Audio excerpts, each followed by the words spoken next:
Are you looking to hire a real estate assistant to help you get your job done? Have you ever wondered what roles or responsibilities to have them do but weren't sure which ones to actually put them on? In this video, I'm going to talk about 7 jobs that you can have a real estate assistant help you with.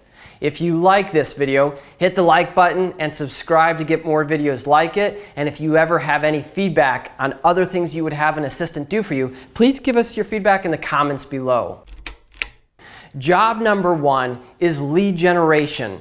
You can find a real estate assistant whose full-time job is to compile, research, generate leads. For an example, if you want to go after less competitive sources of leads like vacant homes or people facing hardship like maybe foreclosure or going through a divorce, or maybe they just inherited a home.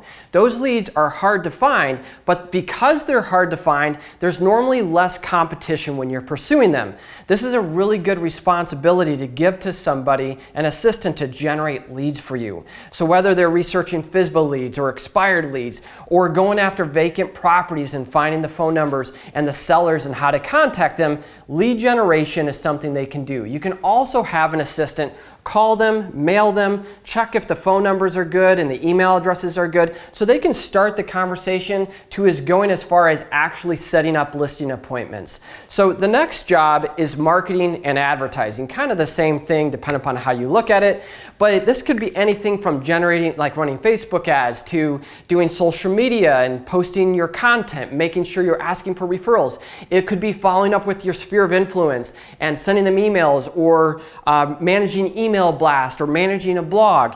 Anything related to marketing, digital advertising, maybe even advertising your listings, even though that could be viewed differently. And again, you could obviously have one assistant do a bunch of these. And the bigger your team grows or the more work on your plate is when you start having people specialize. So don't think of each of these jobs as something that you can only hire them to do just that. But when you do go out and find an assistant, it's really important to know which of these roles is the most important to you so you can find the person who's strongest in that area.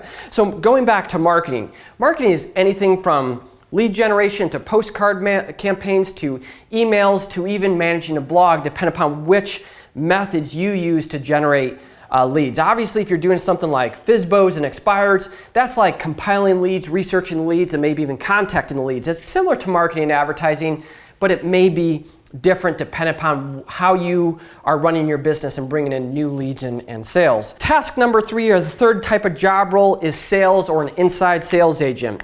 I've seen real estate agents be very successful with this. For an example, we helped one real estate agent named Ben build out a ISA team, and they did everything from generate the leads, and they were pursuing mainly FSBOs and expireds, and then they were calling those FSBOs and expireds and setting up listing appointments. So those are, a lot of these go together, but sales and an inside sales agent is something you can definitely hire an assistant to do. And before I forget, if you want to go deeper on these and get more specifics, download our guide or get your copy of a free guide at smartagents.com/VA. Check it out. I just wanted to say that before I forgot about it.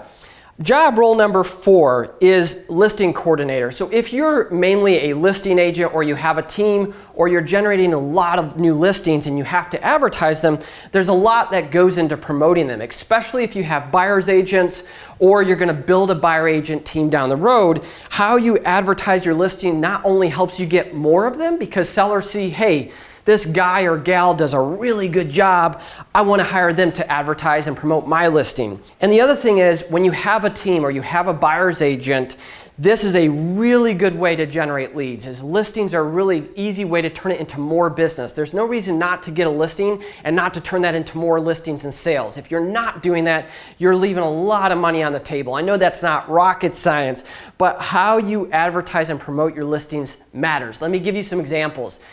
Pictures are crucial, and we've all seen the pictures that are the disasters. There's even an account out there, I think on Instagram, that just shows crappy pictures that agents take. But there's one way that's really easy to enhance them, and that's to have someone who knows how to use Photoshop or has photo editing skills, and they can enhance it and make it look good. So that's really an easy thing to have an assistant do for you. Going out and putting your listings on all the different websites, setting up a single property website, or writing a good description, or building out flyers. All of those things, or even doing a floor plan. Like when my wife and I bought a house a few years ago, the listings that had a floor plan on Zillow or the Realtor.com app definitely got our attention. Otherwise, I was sitting there trying to connect the dots in the floor plan by staring at the photos, because I was the type of person that wanted to do it as much of the work myself, because I've been a real estate agent. I understood it. So I was like, I was just like this little stealth guy on Zillow and Realtor.com looking at it, and floor plans, man, it made it so much better. But most agents don't do it. I think it's a big mistake, and it's easy to have an assistant do. And if not, you can have them go and hire somebody or a company that does it, because there's a lot of companies that are really affordable that do stuff like that. So anyways, listing coordinator and managing that's a really, even stuff from managing buyer feedback and showings and stuff like that. Everything around that, it's a big job. It's something your assistant can do for you. Client support. Now this also kind of falls in with admin, which is number 7. But client support is anything from answering the phone, to setting up appointments, to scheduling buyer meetings, to managing your calendar in relation to client support. So those inbound and outbound calls, or let's even say on the listing side, if you got a lot of buyers and listings, there's a lot of things to communicate, from feedback to, hey, here's how the stats from your single property sites, or here's how things are going, so that you communicate, so they get trust with, they have trust with you. And so when you go ask them for a price reduction, you get it. So there's so much around client support. Obviously, if you're newer and you don't have lots of listings and lots of buyers that you're working with, this is a smaller job and less important. But as your team grows, managing the relationships with your buyers and sellers is something that can be outsourced to an assistant. Transaction coordination. I mean, that's pretty self-explanatory. There is so much that goes into this, and depending if you're in the US or Canada and how much your title company or title attorney does for you, there can be a lot that can go wrong here, and the devil's in the details, because when you screw this up, you lose a commission, and it's not fun to lose a commission. So obviously, if you have an assistant help here, having somebody that is super detailed and anal on just how making sure each and every step happens when it should, and then communicating with both the listing agent and the buyer's agent and the seller and the buyer, etc., is really important. And then bringing stuff up to your attention, like inspection report that could derail the deal, and communicating that. There's so much here that is crucial to your commissions and your income. So this is something that I see a lot of agents outsource to third parties, which isn't a bad idea. But if you have a lot going on, this is something you can easily bring in and have an assistant do, and cut down the cost, or maybe even your time, and leverage, give you more time to do stuff like listing appointments and bring in new business. So transaction coordinator, I'm not going to go into the details, but I'm sure you get it. Number 7, this is administration.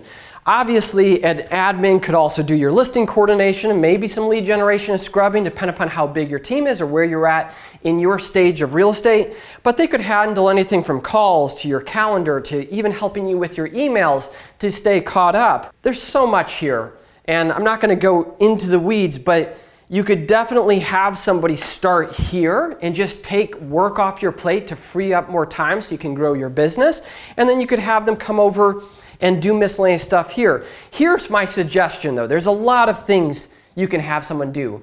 As your team grows and as you get more business and more clients, having people specialize versus being a generalist is a really good job to make sure you don't have stuff fall through the cracks, you don't make mistakes, you don't have deals derail and fall apart, because there's so many hats to wear in the real estate business. When you're a smaller team, or maybe you're getting started, you're responsible for wearing all these hats yourself. And this is why I think so many agents fail in the business. So to start, you're responsible for this. And then the next step is hiring an assistant.